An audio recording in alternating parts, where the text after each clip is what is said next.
40 minutes only for the plus 20 minutes questions. Assalamu alaikum.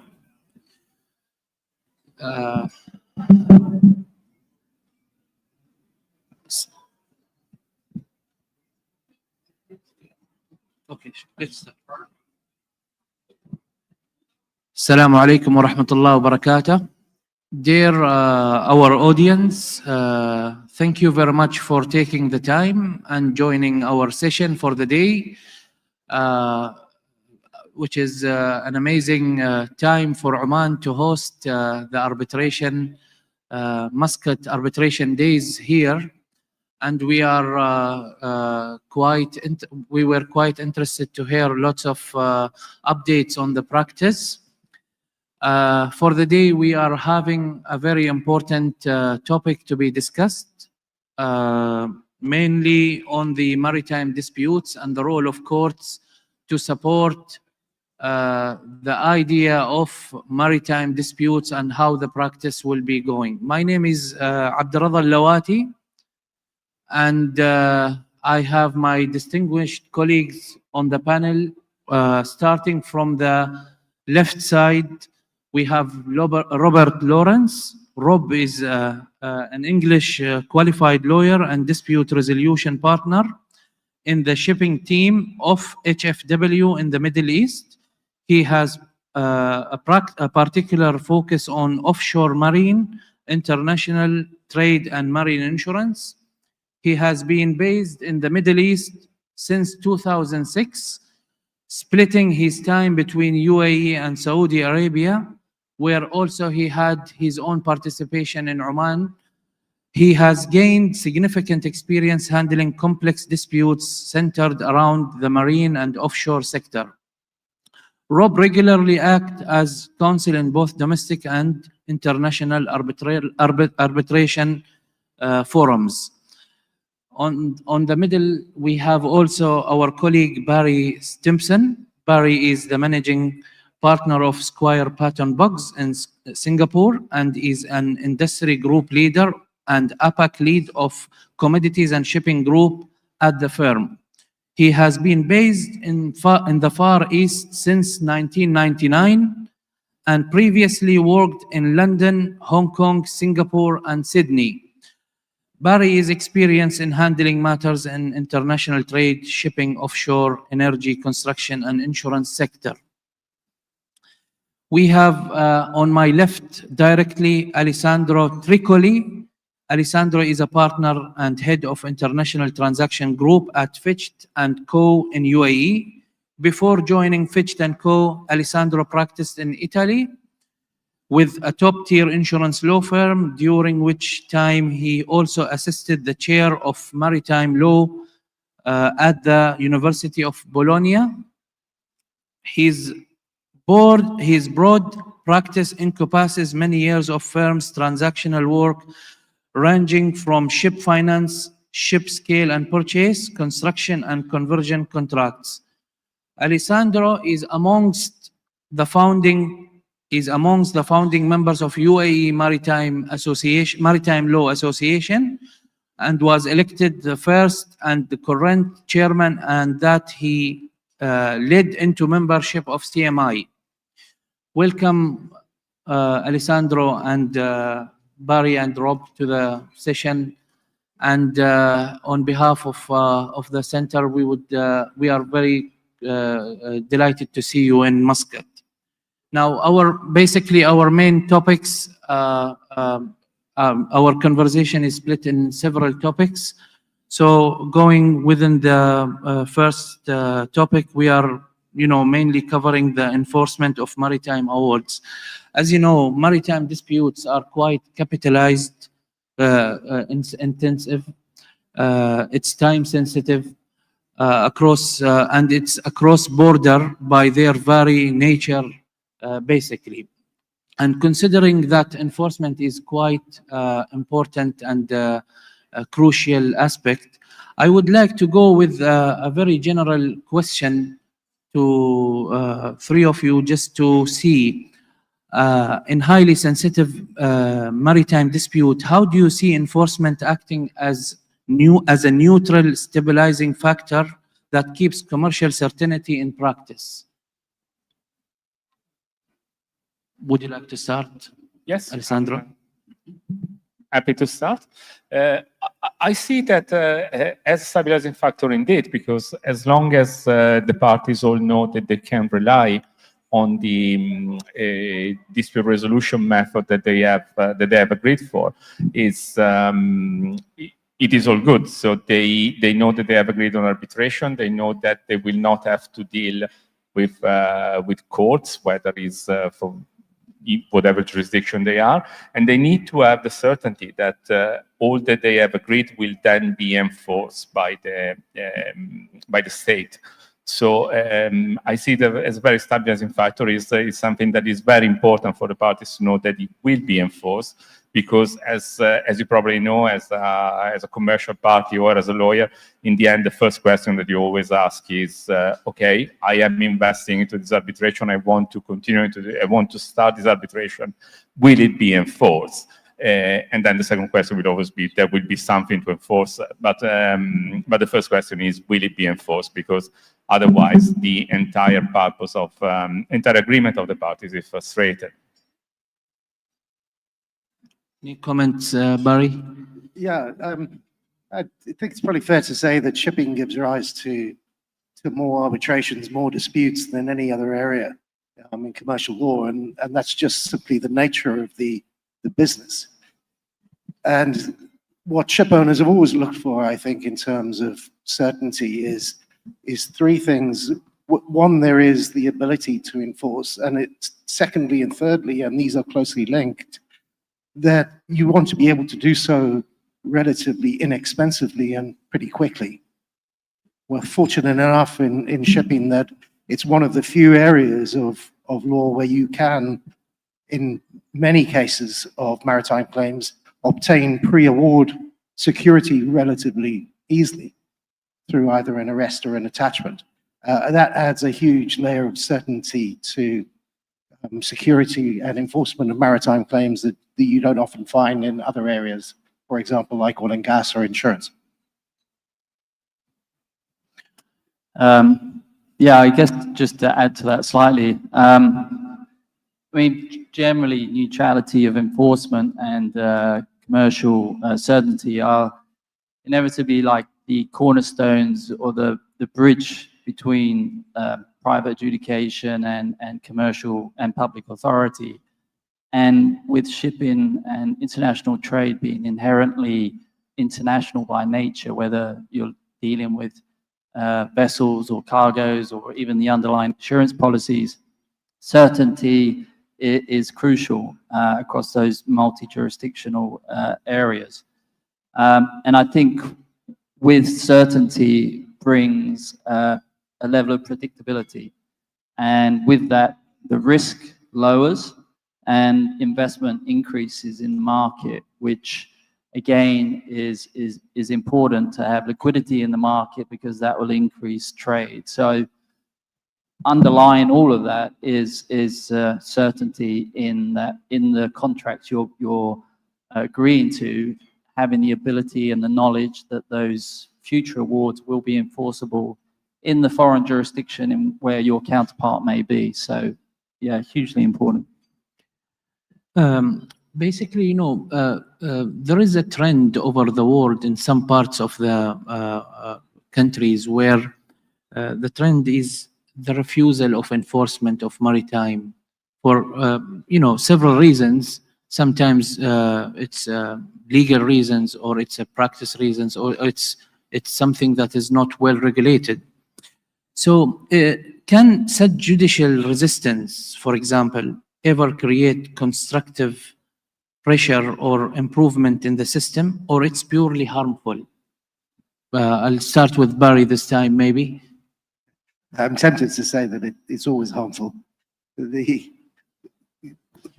parties, by consensually choosing a arbitration as their dispute resolution mechanism for their agreement, have essentially reached a bargain between the two of them, or the more, if there are more parties, that is how, one, the disputes will be determined, but two, that it will be final and binding when it is. And in certain jurisdictions, and certainly in Asia, but not exclusively in Asia, I think you have a mixed story of certain jurisdictions where the courts have been prepared, in fact, sometimes very eager to become involved, and in others where arbitration is treated as it should be, in my view, which is a final and binding process, and the less the courts have to do with that, quite honestly, the better in terms of the time, cost, and final result. Alessandro, I guess you're coming from UAE jurisdiction where you are focusing there. But how do you assess the current appetite of UAE courts towards enforcing maritime awards, especially if we are considering assets tracing and enforcement of awards in overall? Well, it has improved very much. I arrived in the UAE in 2006, and at the time it was almost impossible to enforce a foreign arbitral award. I was lucky enough to be part of the team who has enforced the first ever arbitral award in the UAE courts in Fujairah. It was a very long process. It took us longer than 6 months just to have the process started. But I could see how frustrated it was for the client to see that he had an award and he couldn't enforce it. And I think that message has arrived to the authorities. This now is relatively easy to enforce an award. There has been a lot of progress, but there is still a good balance in checking the validity and that all the safeguard mechanism have been respected, and then going on for enforcement. On the asset tracing, at the moment, there is more. Is not as easy, at least in the UAE. There is no way to. There are no public registry where asset can be traced, where it can be seen what a party has. So hopefully now they will start work on that one, on that part as well. Rob, I guess you're coming from a very advanced jurisdiction at the moment in maritime, which is also a trending jurisdiction for the maritime practitioners. How do you assess the procedures of asset tracing at your jurisdiction, especially in maritime? I guess asset tracing, obviously the courts are available with respect to providing interim relief, whether that's ship arrests or precautionary attachments.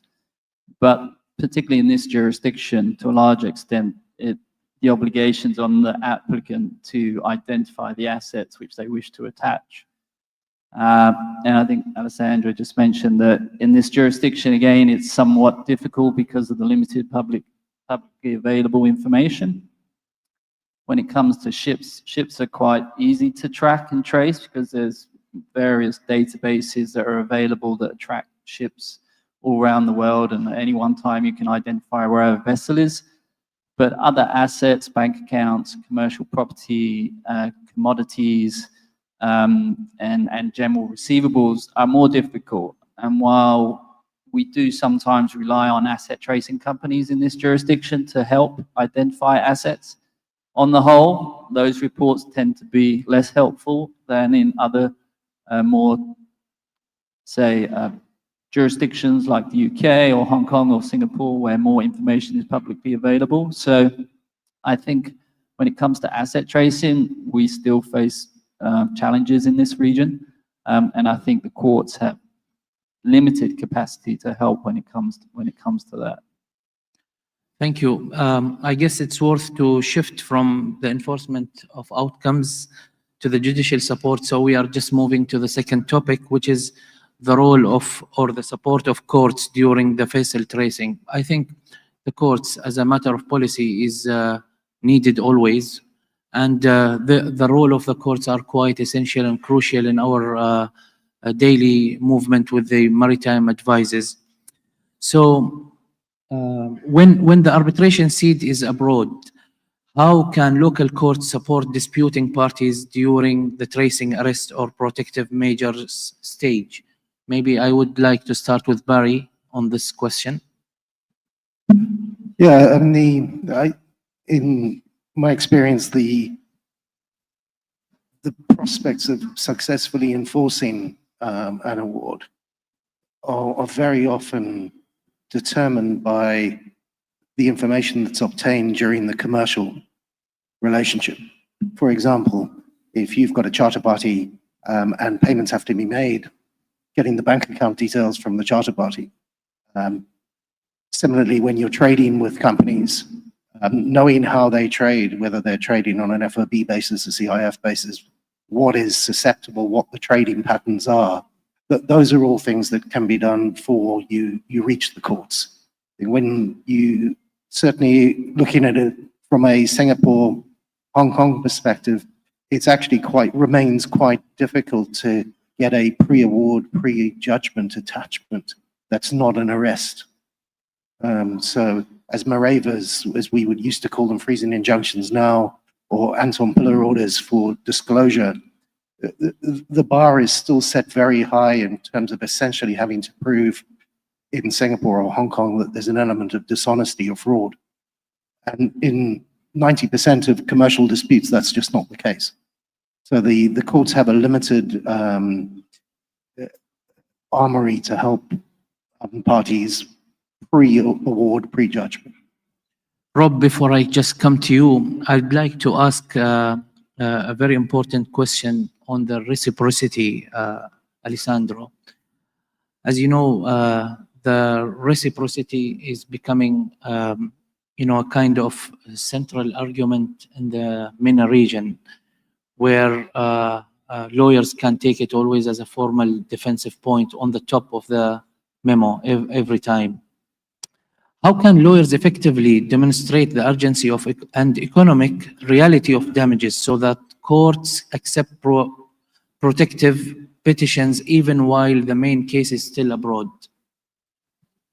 Well, it's a very difficult question to answer because, particularly because when we see in the UAE, for example, when we apply for an arrest of a ship, if this is refused, there are no reason for it. It's not motivated. It's simply stamp refused without any reason.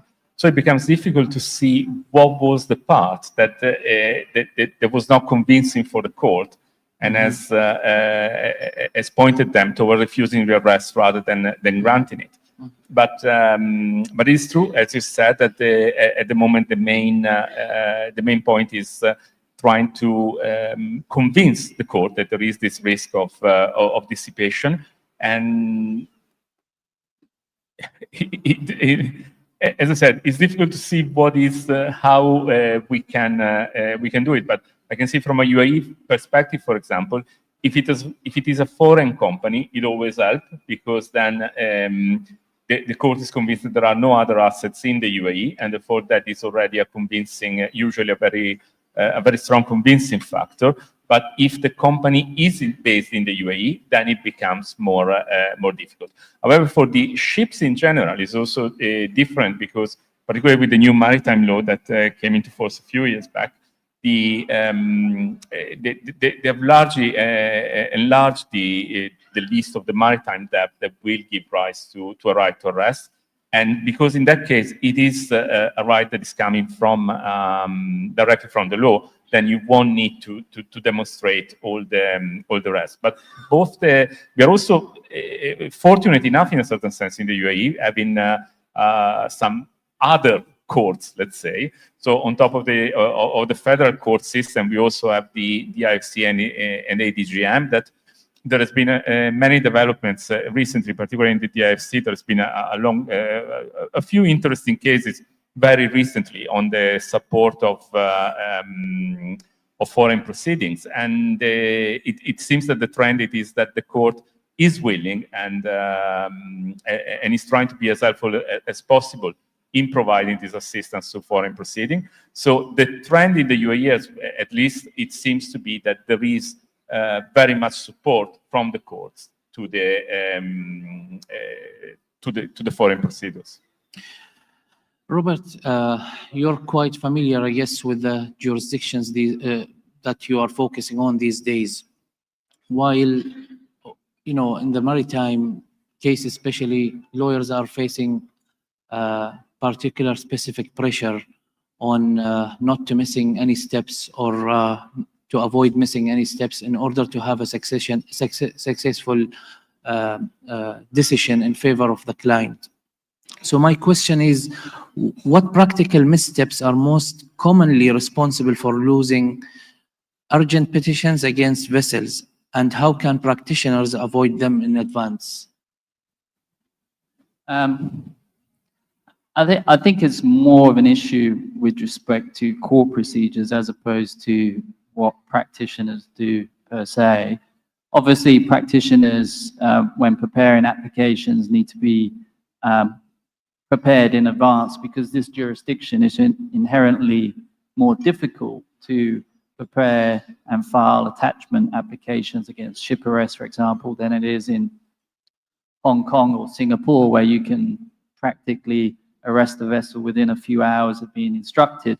Here in the Middle East, it can take 2 or 3 days to prepare, because you have to have your power of attorney in place, you have to have your documents legally translated, you have to have, counter security ready, and those can take a couple of days, particularly if your power of attorney is being executed outside of the jurisdiction. So obviously, as a lawyer, you need to have all that prepared. But I think the real problems are actually with the courts themselves. When I came to the jurisdiction in 2006, it was quite helpful in that you could prepare a ship arrest application, file it with the court, and have it ready there for when the vessel arrived into territorial waters. You could then have the court process it and attach the vessel. Over the last few years, that's got more cumbersome. You can only file your attachment application now once the vessel is in port limits, and you have to provide evidence that the vessel is there. So that reduces the time of having the application approved and enforced against the vessel. Previously, attachment applications used to be approved and served within the same day if you got in there first thing in the morning.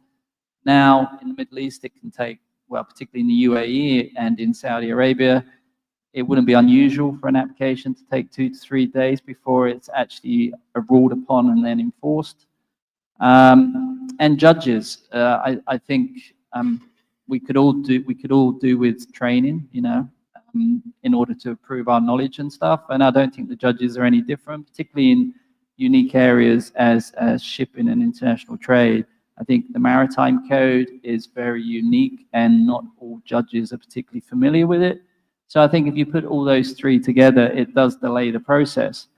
And there's also, you know, some might say that some jurisdictions don't want vessels to be arrested because of the problems that they cause, whether they're sitting at anchorage or at berth, the costs, the issues of dealing with the crew and stuff. So there's an underlying tone that, you know, maybe some courts are less receptive to attachment. I come from a jurisdiction originally practicing in the UK where there is an admiralty court, and I think that's something that the Middle East is missing. I think particularly if you're an international hub, like the UAE, like Saudi Arabia, like Oman would be, there's merit for having an admiralty court with specialized judges dealing with admiralty cases. And if you were to include reviewing ship arrests, then that would inevitably improve the process. So I'm certainly an advocate for that. Thank you, Rob. It's worth now to also shift to the third topic, where we still believe that the court is always the competent body that is having its own influences on the maritime cases. So our third topic is quite important also, which is courts as enablers of maritime dispute success.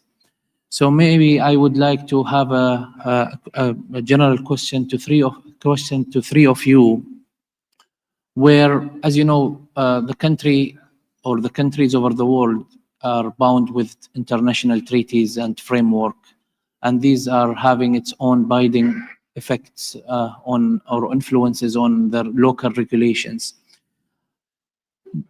Do you think that our MENA region still need to have more of such treaties, or the region already reached to the baseline, sufficient baseline today? Maybe I'll ask one of you or all of you to have a comment on this. Yeah, I think generally there's probably sufficient international treaties that many of the GC countries are party to. I think the problem is between the international treaties and the domestic laws implementing the treaties. I think there's certainly gaps there. And when it comes to enforcement, I think we can see an improvement if there was additional implementing regulations, maybe sort of wider regional cooperation between the various countries. And again, going back to what I said earlier, more training of the judges in relation to international conventions and how they're to apply in practice. Particularly when it comes to enforcement. When I came 19, 20 years ago, it was very difficult to enforce arbitration awards, international arbitration awards, notwithstanding the underlying country being a signatory to the New York Convention, because the courts were looking at issues beyond procedure and public policy. They were looking at the substantive areas of the award, which was really outside the remit. That's changed over the years, luckily, in most of the jurisdictions, I think, in the Middle East. And with that, we've seen a massive improvement. Just from my own personal experience, I mean, I would say there's an argument to say that Saudi Arabia is sort of leading the way when it comes to enforcement of foreign awards, in that I think it's the enforcement period now is down to something like 14 days between the application and enforcement of foreign awards. And I've certainly seen that firsthand. And that's really a push between developing their legal system with respect to specialized courts, new laws, training of the judges, and also generally a desire to be efficient in enforcing the awards. And a large part of that is to ensure that the domestic legislation is appropriate to enforce international treaties. Barry, yes, please. No, if I may add on what Rob was saying, so we are remaining on the same country. I do agree with him. I think that the legislation is sufficient. What we, as he was saying, to underline, what we need is consistency. This is what I feel is missing at the moment. When a client is asking for an advice, will I be able to do this? Will I be able to do that? Is always difficult to give an almost certain outcome, because there is not always the same consistency. While there might be a certain consistency on the award, for example, it becomes much more difficult with foreign judgment, because there is a different procedure to be followed. But if we reach the a level of consistency where it will be easy to say, this is the trend, this is what is going to happen in terms of legislation, I believe that we are there as well. Barry, I think you're coming from the Far East, which is a quite interesting area, and major focus of maritime practice is taking place also in Singapore at the moment. Now, considering Rob and Alessandro that they have raised their own comments, but I think it's worth to ask you a very specific question on where does the region, comparing with the East part, where does the region stand today in terms of judicial flexibility towards enforcement of such treaties? The region meaning Middle MENA. East? Yeah. MENA. I think it would be fair to say that there is real progress being made here, whereas I would say around Southeast Asia that it's not necessarily the case. So we still have a real divide between jurisdictions like Singapore, Hong Kong, Australia, where it is reliable, it's relatively cost efficient, it's relatively quick to enforce awards and to get them recognized. And that's probably because they are in essence based on the Old English rules.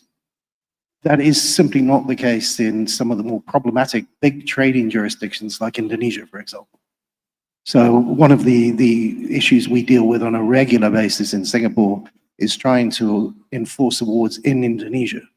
And this is to Rob's point, just to illustrate exactly the point he was making about enacting conventions into domestic law and the little extras that get added, the unwelcome extras. So one of the extras that gets added quite often in Indonesia is under their Language Act, which requires the contract to be in Bahasa as well as in English. There's also something you see in China, but also in some of the other countries around the Far East, where the requirements for the original written wetting contract, for example, are incredibly strict. And these are just little barriers that are put in the way.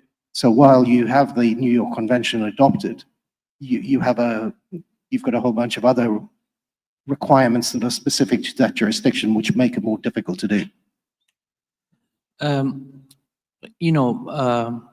There are lots of developments have taken place in the region in terms of restructuring the courts and the judicial bodies overall.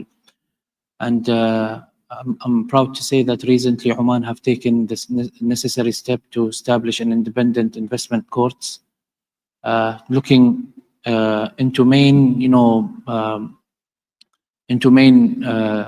details or experience details of these disputes, investments, maritime.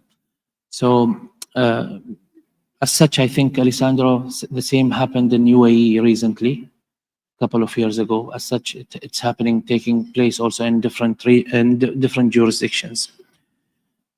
If I may ask, a general question, do you think that the structural reforms are, are sufficient to be happened at this stage, or you believe that there are some further deeper steps to be taken in order to meet with some criteria to achieve the targets of these treaties overall? Rob? Yeah, I would probably just go back to the point that I raised about benefits of having, a standalone Admiralty Court. I think the jurisdictions have done very well diversifying the court systems. As you said, the UAE have done it, Oman have done it, Saudi Arabia have done it to a certain extent. Those countries have standalone insurance committees or insurance courts dealing with insurance disputes. The shipping industry is, I would say, possibly, or the underlying laws around shipping and trade are arguably as technical as any other.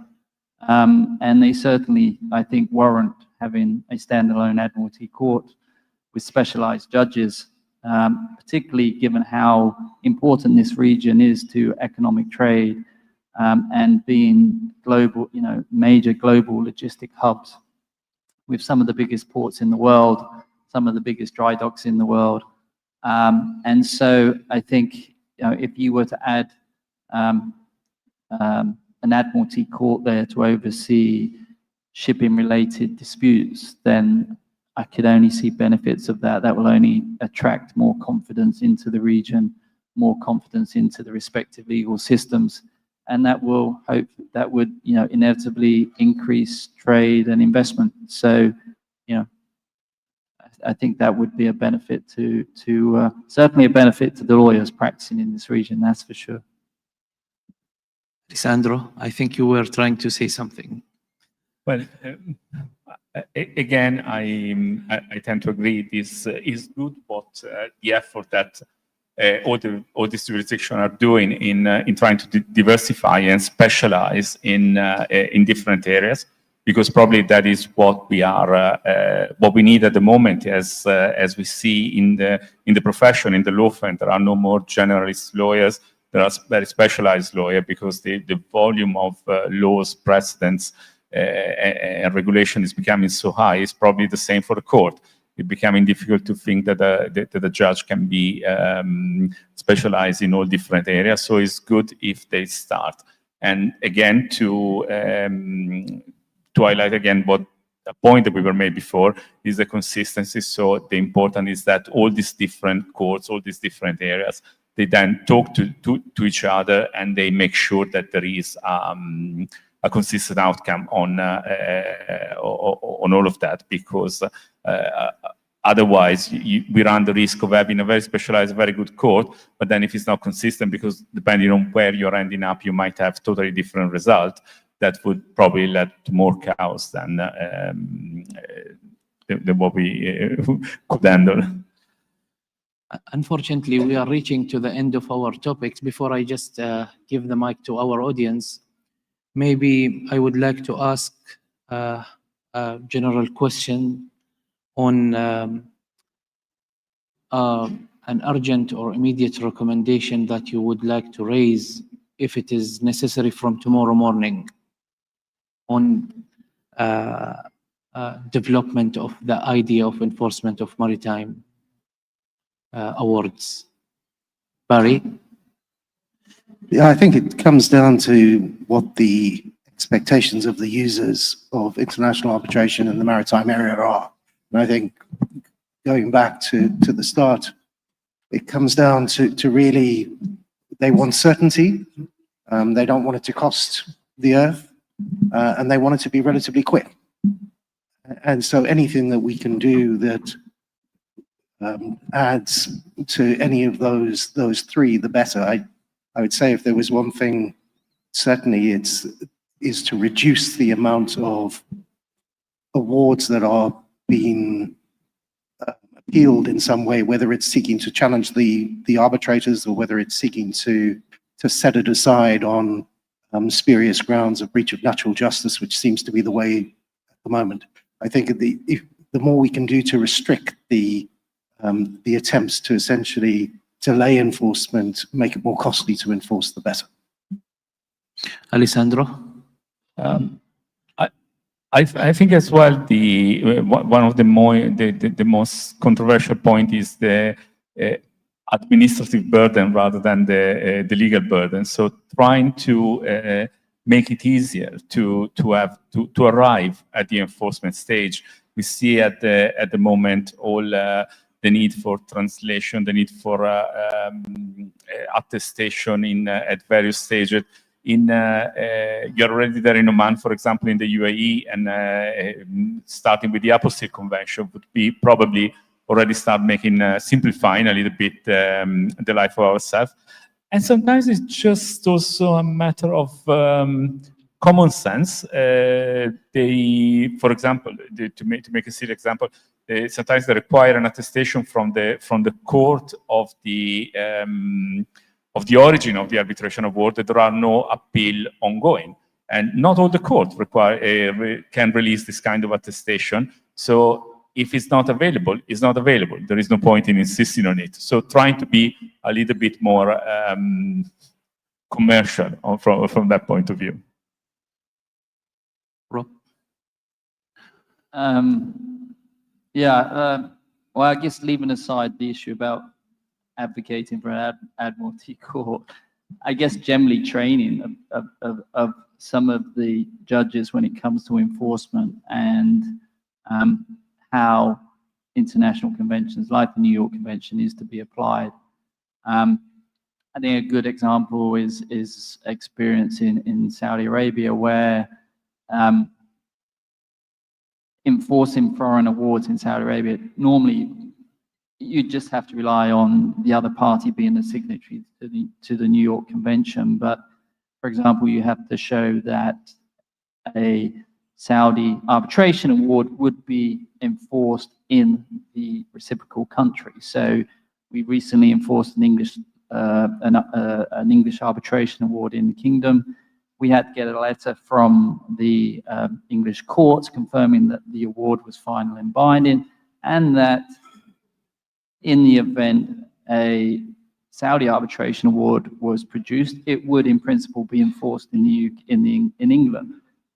That's not required. It shouldn't be required, but it is a procedural step that needs to be obtained in order to enforce in the Kingdom. So educating the judges that actually these steps are not actually required would be beneficial. So I think just generally we all could do with training. Yeah, there's always something to learn. So I don't think the judges are any different. Perhaps taking a sea trip could be part of it. Taking a sea trip part of it. Taking a sea trip, yes. I wouldn't put my hand up for that though. I have tested it while summoning one of the notices. So it was, a kind of reviewing the system and sitting next to the captain in order to deliver one of the notices to the large tankers over the sea. So that was a good lesson for me at some point of time.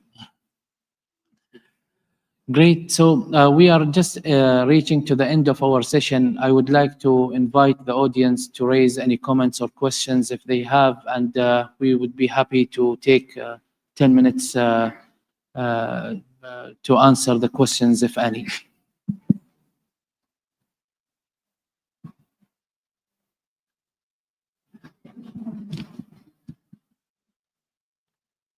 I think everyone wants their lunch. It's lunchtime. Great. So I would like to thank you, all of you, Alessandro, Barry, Robert, taking the time to visit Oman, although it's a very short visit. And we would be happy to see you next. And thank you very much for your contributions on this panel, which is an interesting panel also. And I would like to thank the audience for taking the time and sharing, the seat with us to listen to our distinguished panel. Thanks to Oman Arbitration Center also for taking the efforts to organize this event. And we are happy to receive any comments in case if any comments are needed separately with the distinguished panel speakers. Thank you.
الحضور الكريم، مرحبا بكم مرة أخرى. بعد قليل سنشهد توقيع اتفاقية بين مركز القاهرة الإقليمي للتحكيم التجاري الدولي، وسيوقع عنها الدكتور محمد سامح عمر، عضو اللجنة التنفيذية لمركز القاهرة الإقليمي للتحكيم التجاري الدولي وعميد كلية الحقوق بجامعة القاهرة، مع مركز عمان للتحكيم التجاري. سيتم هذا التوقيع بعد قليل، يليه تكريم لمختلف المتحدثين الذين لم يحصلوا على تكريم البارحة ومجموعة من الشركاء كذلك.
إذن حضورنا الكريم، سنبدأ الآن مباشرة بتوقيع الاتفاقية بين مركز القاهرة الإقليمي للتحكيم التجاري الدولي وكذلك مركز عمان للتحكيم التجاري.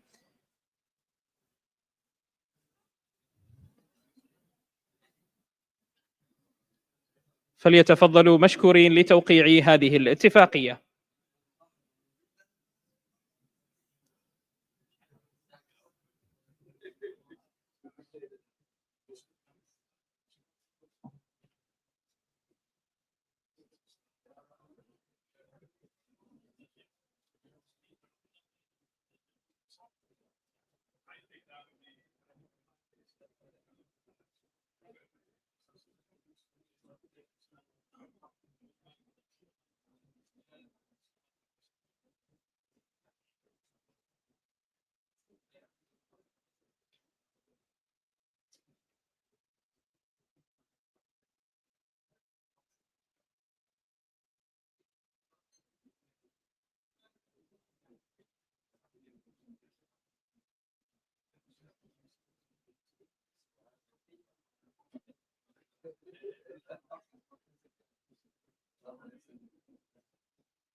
أعزائنا الحضور، سنقوم الآن بتكريم لمجموعة من المتحدثين من لم يحصلوا على التكريم البارحة، وكذلك أحد الرعاة لهذا المؤتمر، راعي بلاتيني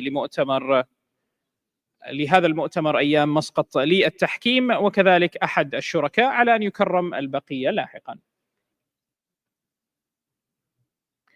So we will be having an honoring as well, and that will be for one of our sponsors here at the event, along as some speakers were not able to make it yesterday, so they will be also awarded today. And then we also have one of our partners who has to leave.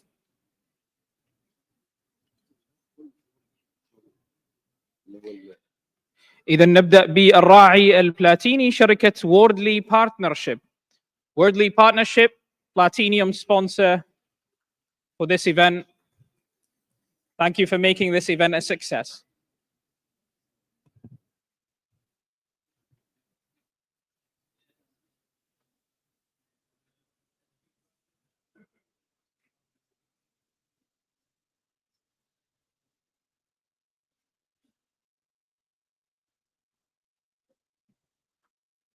Round of applause. Thank you. والمتحدثين من لم يشملوا في التكريم في البارحة بسبب عدم وصولهم معنا. So a bunch of speakers also who didn't make it yesterday to get their awarding as well. نبدأ بالدكتور أحمد العجلة.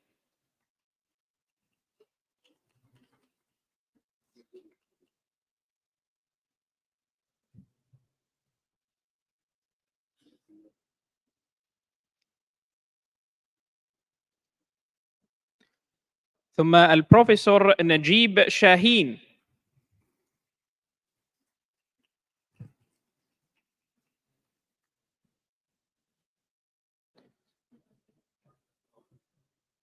ومرة أخرى الدكتور محمد سامح عمر.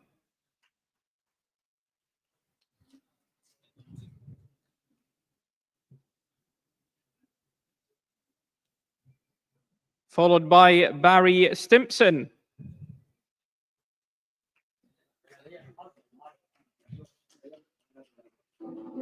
Barry Stimpson. Followed by Alessandro Tricoli.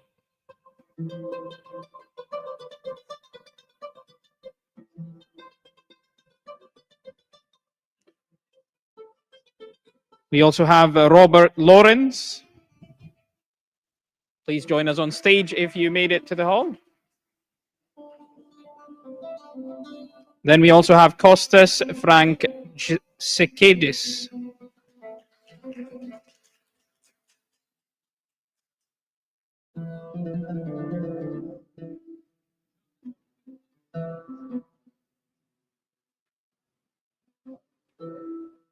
Followed by Drew Holliner.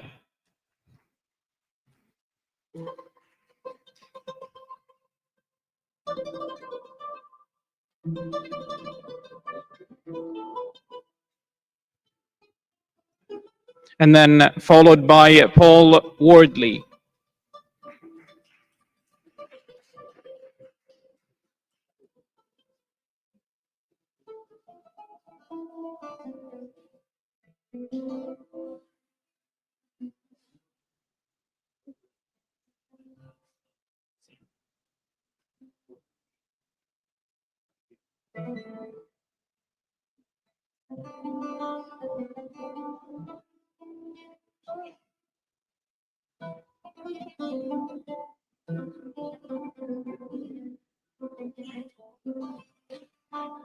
Thank you all. It is now time for our lunch break, and we should be here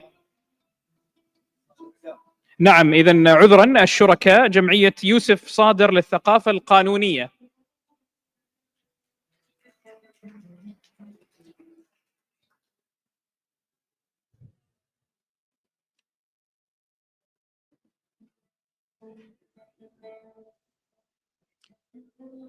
And all the other partners as well will be given a token of appreciation later towards the end of this session.